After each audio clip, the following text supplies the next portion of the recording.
नमस्कार, आप देख रहे हैं न्यूज 18 बिहार झारखंड। मैं हूं आपके साथ सुकन्या सिंह। न्यूज 18 की आपसे गुजारिश है कि आप घर में रहें, बाहर नहीं निकले, लॉकडाउन को हल्के में मत लीजिए। इस वायरस को हराने का यही एक सबसे बेहतर तरीका है, इसलिए घर पर रहिए, सुरक्षित रहिए और दूसरों को भी सुरक्षित रखिए।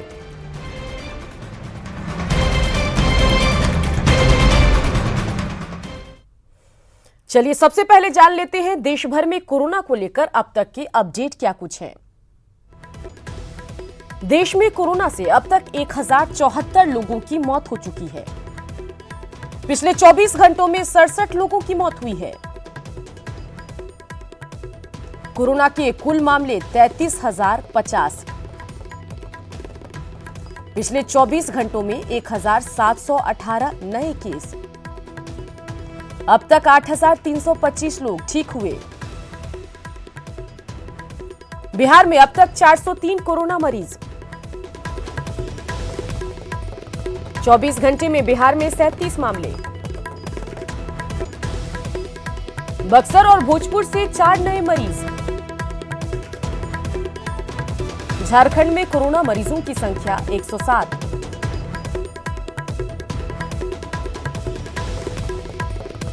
झारखंड में 24 घंटे में 2 नए मामले। तो कोरोना वायरस के संकट से निपटने के लिए देश में लॉकडाउन लागू है।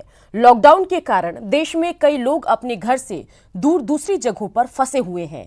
इनमें प्रवासी मजदूर, तीर्थयात्री, पर्यटक और छात्र शामिल हैं। वहीं गृह मंत्रालय ने फंसे हुए लोगों के लिए नई गाइडलाइन जारी की है। नई गाइडलाइन के तहत फंसे हुए लोग अपने घर जा सकेंगे। नए गाइडलाइन में घर वापसी के लिए 17 शर्तें रखी गई है। क्या है वो शर्तें, आइए देखते हैं। नई गाइडलाइन के मुताबिक सभी राज्यों और केंद्र शासित प्रदेशों को अपने नोडल अधिकारी नियुक्त करने और ऐसे फंसे हुए व्यक्तियों को वापस भेजने और लेने के लिए एक एसओपी की तैनाती करनी होगी। नई गाइडलाइन के तहत एक राज्य से दूसरे राज्य में जाने के इच्छुक लोगों के लिए राज्यों को आपस में बात करनी होगी। वहीं एक राज्य से दूसरे राज्य में सिर्फ बस से ही जा सकेंगे। साथ ही भेजे जा रहे लोगों की जांच की जाएगी। जांच के बाद ही लोगों को आगे भेजा जाएगा। अपने गंतव्य पर पहुंचने पर ऐसे लोगों को स्थानीय स्वास्थ्य अधिकारियों के जरिए क्वारंटीन किया जाएगा। साथ ही इन सभी लोगों को आरोग्य सेतु ऐप के उपयोग के लिए प्रोत्साहित किया जाएगा। मोदी सरकार ने बाहर फंसे लोगों के लिए बड़ा फैसला लिया। इससे बिहार के बाहर फंसे छात्रों, कामगारों, पर्यटकों और तीर्थयात्रियों को बड़ी राहत मिली है। हालांकि इसके लिए कुछ शर्तें भी रखी गई है। इधर फैसले के बाद बिहार के नेताओं ने इसका स्वागत किया तो सरकार ने अपनी परेशानी भी बताई।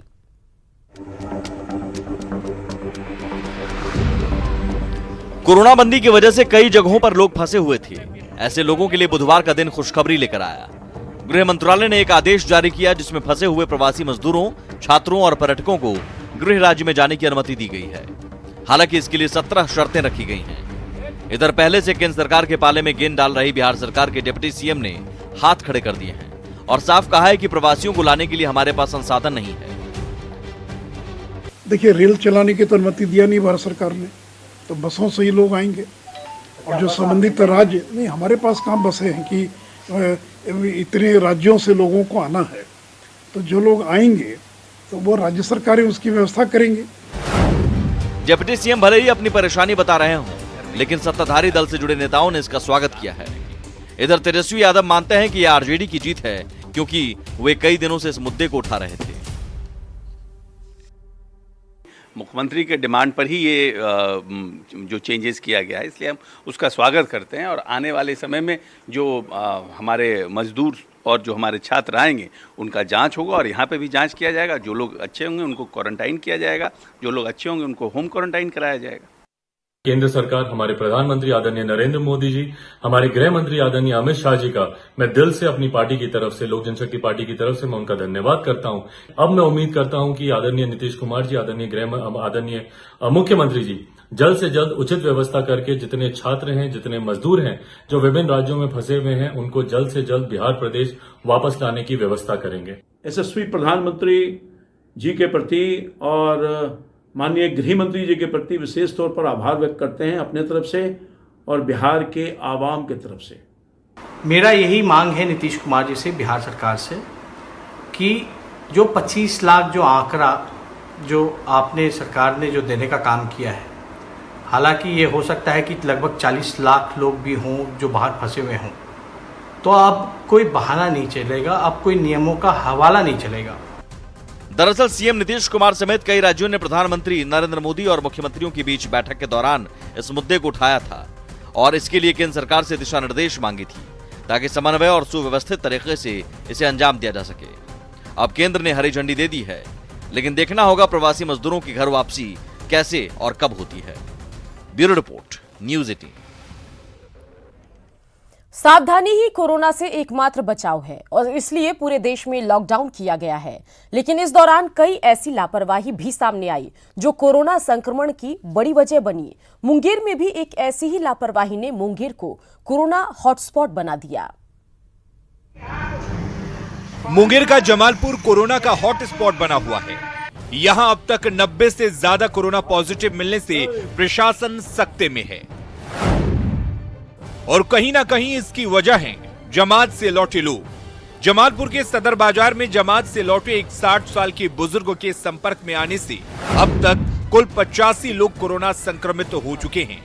दरअसल 15 अप्रैल 2020 को जमात से लौटे 60 वर्षीय वृद्ध संक्रमित मरीज, 16 अप्रैल 2020 को वृद्ध के परिवार के 9 लोग पाए गए पॉजिटिव, 18 अप्रैल 2020 को घर से बाहर के 3 लोग हुए संक्रमित और इस तरह 15 से 28 अप्रैल के बीच 14 दिनों में एक आदमी की लापरवाही की वजह से 85 लोगों की जान पर बनाई। जमालपुर मुंगेर जिला अंतर्गत जमालपुर में हम लोगों ने एक हॉटस्पॉट आइडेंटिफाई किया है सदर बाजार के आसपास। उसमें विशेषतः कन्फाइनमेंट जोन और बफर जोन हम लोगों ने आइडेंटिफाई किया है। अब तक के करीब 80 मामले उस एरिया से आ गए हैं और लगातार सैंपलिंग हो रही है। 1000 से ऊपर सैंपल वहाँ से लिए गए हैं। टेस्टिंग है वो लगातार चल रही है। हम लोगों को उम्मीद है कि कुछ ही दिनों में हम इस संकट से बाहर आ जाएंगे और जो लोग संक्रमित होकर गए हैं, जो पॉजिटिव पाए गए हैं, उनका इलाज भी चल रहा है, जो जल्द ठीक होने की उम्मीद हम लोगों को है। हालांकि जैसे ही इस बात का खुलासा हुआ, प्रशासन ने एहतियात बरतते हुए पूरे इलाके को सील कर दिया और पूरा इलाका कैंटोनमेंट जोन में बदल दिया गया। जमालपुर में नालंदा से एक व्यक्ति आए थे जिनका ट्रैकिंग हम कर रहे थे और उसके बाद उनको पॉजिटिव पाया गया। उसके बाद हमको कुछ गुप्त सूचना मिली कि कुछ और 1-2 ऐसे व्यक्ति हैं जो उनके संपर्क में थे और आसपास घूम रहे हैं। तो उस गुप्त सूचना के आधार पर जब हमने उन लोगों का टेस्ट करवाया तो वो पॉजिटिव पाया गया। उसमें से एक सब्जी वाले थे और एक ऐसे सिविल सोशल वर्कर भी थे। तो हमारी चिंता और बढ़ी। उसके आधार पर हमने रैंडम सैंपलिंग करवाई। प्रशासन अपने स्तर पर सतर्क है और लोगों से लॉकडाउन का पालन करने की अपील कर रहा है।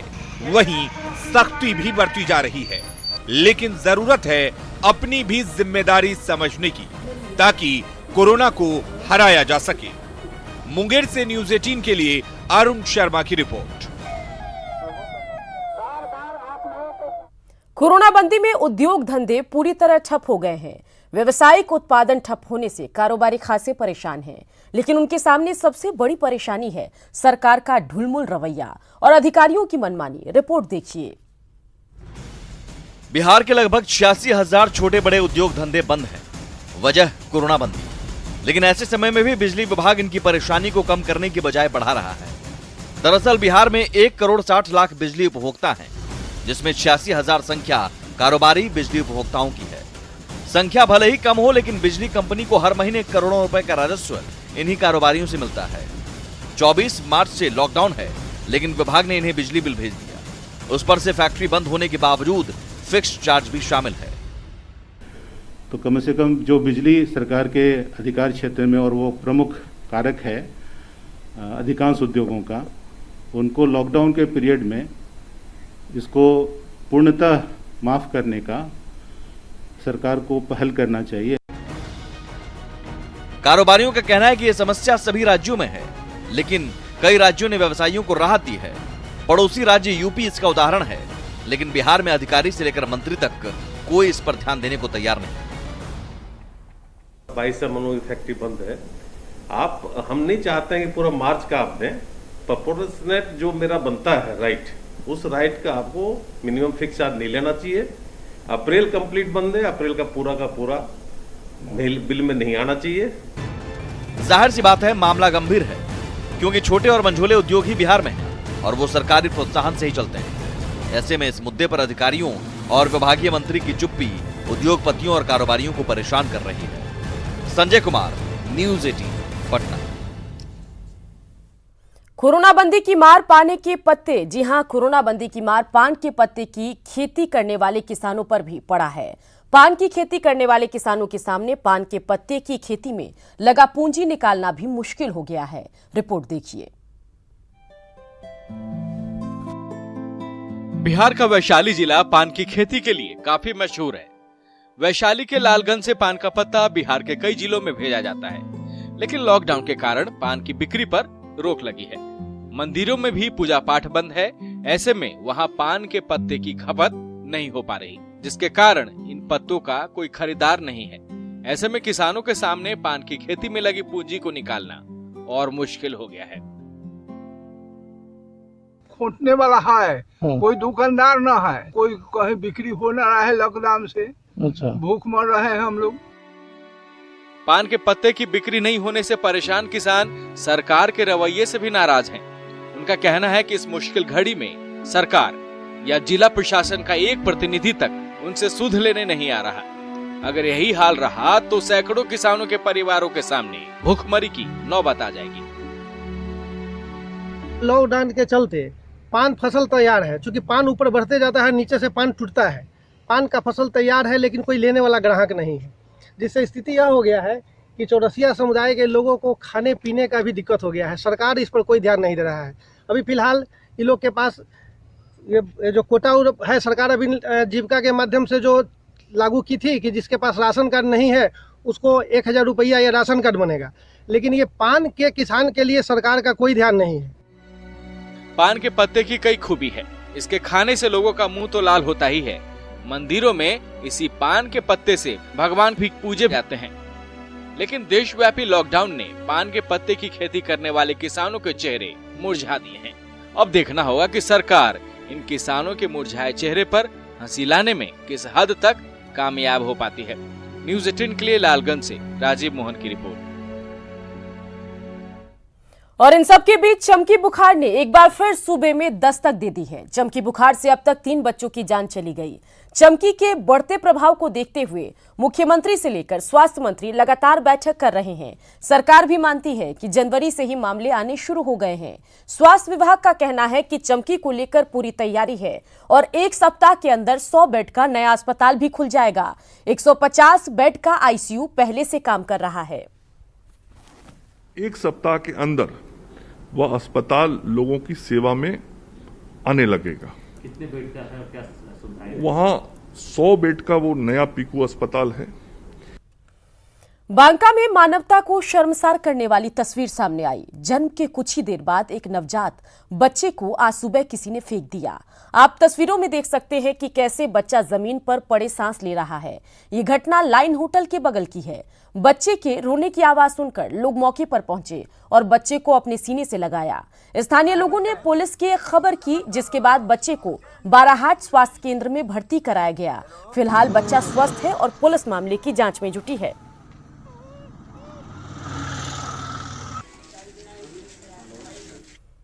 लोहनगरी जमशेदपुर में बीती रात गैंगवार का मामला सामने आया। गैंगवार में 7 लोगों को गोली लगी। बताया जा रहा है कि डॉन अखिलेश गिरोह और सुधीर दुबे गिरोह के बीच ताबड़तोड़ गोलियां चली, जिसमें अखिलेश गिरोह के 4 में से 5 सदस्यों को गोली लगी है।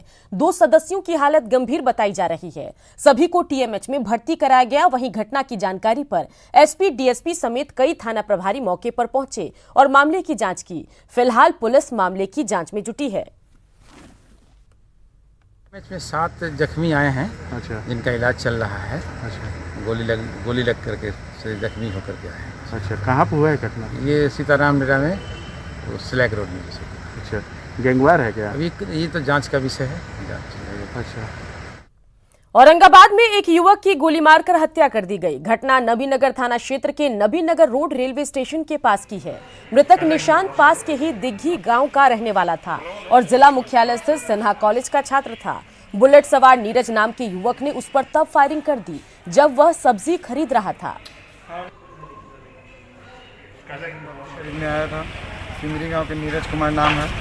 उतरा बुलेट से डायरेक्ट किसी को गोली मारा और उसके साथ थे। कौन था?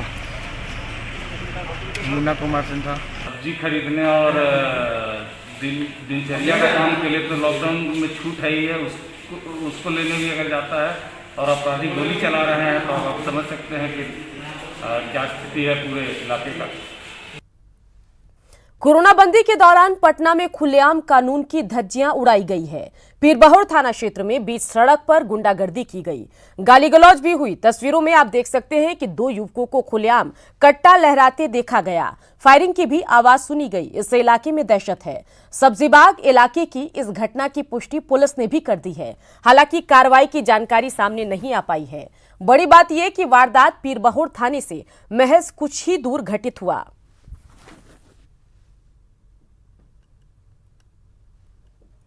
मुजफ्फरपुर में एक युवती को पोल में बांधकर पीटने का मामला सामने आया। ये घटना सकरा थाना क्षेत्र के सभा गांव की है। युवती पर भीड़ ने एक युवक की हत्या में शामिल होने का आरोप लगाया था। बीते 26 अप्रैल की रात को सभा चौक पर चाय नाश्ता की दुकान चलाने वाले युवक कुंदन की हत्या कर दी गई थी। 27 अप्रैल को उसका शव मक्के के खेत में मिला। कुंदन की चाय दुकान के पास ही युवती का घर है। गांव के कुछ लोगों ने युवती पर आरोप लगाया कि इसी ने कुंदन की हत्या करवाई है। इसके बाद युवती और उसकी बहन को भीड़ में शामिल लोगों ने घर से खींचकर बाहर ले आए और पोल से बांधकर जमकर पीटा। सोशल मीडिया पर यह वीडियो वायरल है। न्यूज़ 18 इस वीडियो की पुष्टि नहीं करता।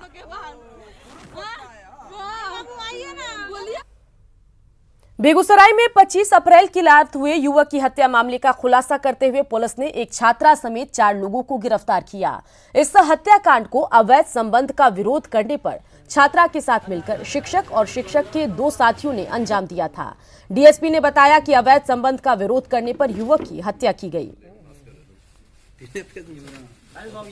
कुमार है, वो एक गांव की ही एक लड़की को ट्यूशन पढ़ाया करता था और उससे एक इलिसिट रिलेशन कायम हो गया था, जो कि उसका गांव के रिश्ते का एक चचेरा चाचा है मृतक मिथिलेश कुमार, वो इसका विरोध करता था और ट्यूशन पढ़ाना भी छुड़वा दिया था। तो इससे बदले की भावना से प्रेरित होकर के 25/4/20 की शाम में 6 बजे मोबाइल से फोन करके उसको बुलाया गया और सुल्तानी बहियार में उसकी हत्या करके लाश को बगरस स्कूल के पास मकई के खेत में फेंक दिया गया। कोरोना बंदी में जहां लोग खुद को बचाने में लगे हैं, वहीं मुजफ्फरपुर में अजीबोगरीब घटना हुई।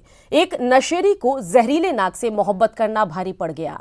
नशे में धुत व्यक्ति ने एक नाग को अपने गले में लपेट लिया और उसे चूमने लगा, लेकिन कोबरे ने उसे डस लिया।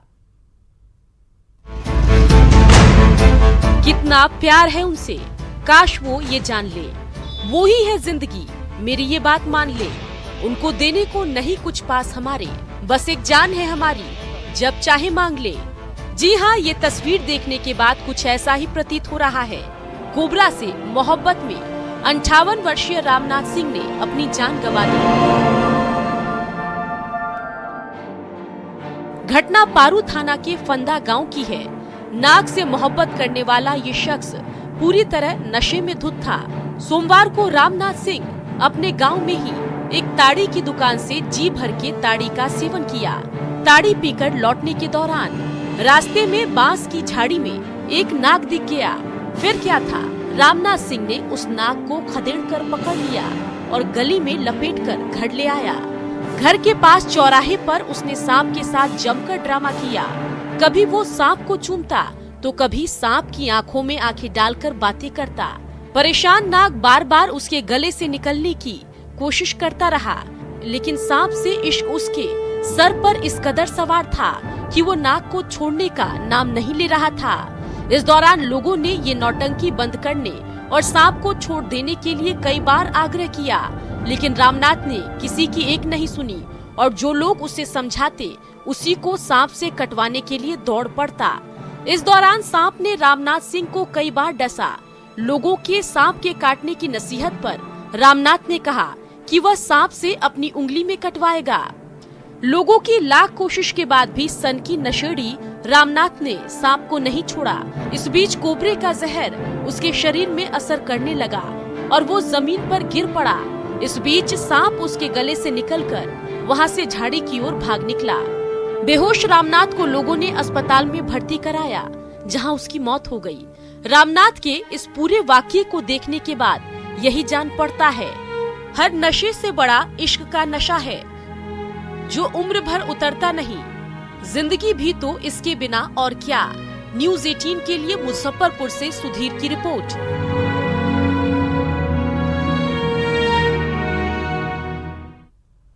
लगातार चलता रहेगा खबरों का सफर। देखते रहिए न्यूज़ 18 बिहार झारखंड।